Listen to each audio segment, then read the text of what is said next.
Hey there, guys, gals, and non-binary pals. Donald Trump is toast. So, after 4 years of fascism light, the world is finally free of President Trump. Also, it's also now Senate Minority Leader Mitch McConnell, Yertle the Turtle, which is also wonderful. Uh, I know that I've been kind of skewing more towards tech on this channel, but when I heard last night on CNN two pieces of information, I was really quite happy. First of all, that Biden is intending to immediately overturn the trans ban in the US military. Now, I have my issues with the US military, though not with military personnel. I've known far too many members of the US military, including members of my family, to have significant issues with the individuals. Now, the policy, that's something different. But that's policy isn't at the ground level. Policy is, several pay grades above ground level. So, anyway. But that's great because, you know what?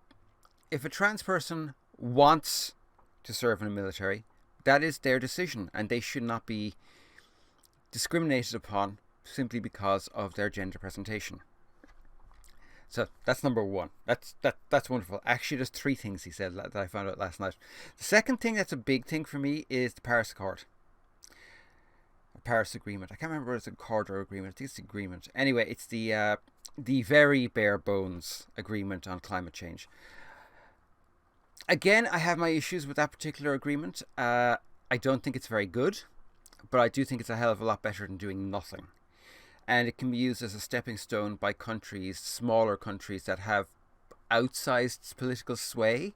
Looking at you, Dáil Éireann. Looking at you, Aras an Uachtaráin. Come on, as a nation, Ireland has an oversized sway for its population and size. Don't forget that. Use it. But it is a stepping stone. And honestly, I think when COVID is under control, if young people, younger than me, 42, I'm not young anymore, I'm middle-aged, but if younger people, the people who are going to have to live with the repercussions of climate change, get back out in the street and make it clear that they will not accept a long, slow, lingering death because of the inaction of political classes globally during their parents' time, well, things could change. Hopefully things will change. Also, I will say this. David Attenborough came out a few months ago with that this doesn't help, we need to work together. And it's like, dude, you've had half a century to fix the climate, to fix wildlife. You haven't fixed shit. Shut up and get out of the way and support younger people. And you know what? I will.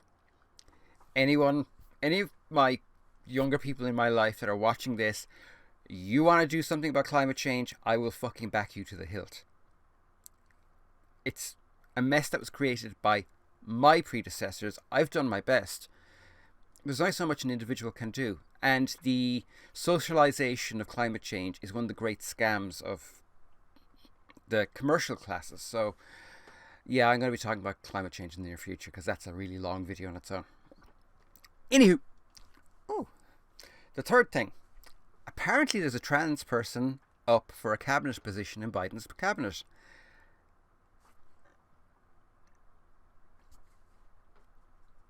I don't have much else to say to that. I mean, that's just beautiful. Just... to my knowledge, she'll be the first trans person to be investigated, I should say, or interviewed by Congress for a cabinet position. As far as I can remember, I think she's going to be deputy health secretary, but I could be wrong about that. Someone who's more knowledgeable can correct me down below. Yeah, you know what? I still think that the best thing about Biden is that he's not Trump.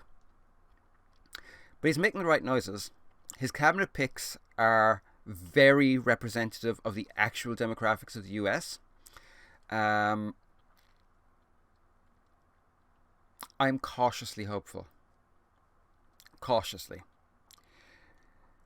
But I suppose my biggest wish going into this new administration for the US, and actually for the world as a whole, because the US is too big and too powerful for it not to affect every other nation on earth, because it does. But the best thing, I'm cautiously optimistic. I'm cautiously optimistic. I'm hoping that not he doesn't just make the right noises, that he actually takes the right steps. He doesn't need to go hard left. I am hard left, really hard left. But I'm also a realist, and I know that in the reality of politics, the extreme hard left are almost never going to get their own way. But we can work with centre left politicians. Now, of course, the left and the right in the US is a whole other topic, but I'm cautiously optimistic. Work with the dude, compromise a little. Do not compromise your ethics and your morality to work with him, but do that. I really hope the Democrats stick it to the Republicans as hard and as fast as they can.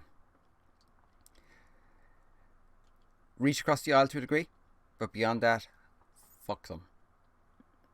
With a candle, with a cactus dipped in deep heat. Let them feel a little bit of what they put the world through for the last 4 years and the US through for the last however many years.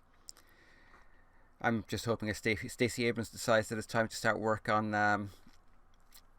Mitch McConnell's particular state, because watching Yertle get kicked out of the Senate in pretty short order would just be just the cap. Anyway, to my American friends and family, congratulations. You survived 4 years of the worst president possibly in world history. Definitely in US history. Enjoy today. Tomorrow, back to the fight. Anyway, love you all. Be good, and bye for now.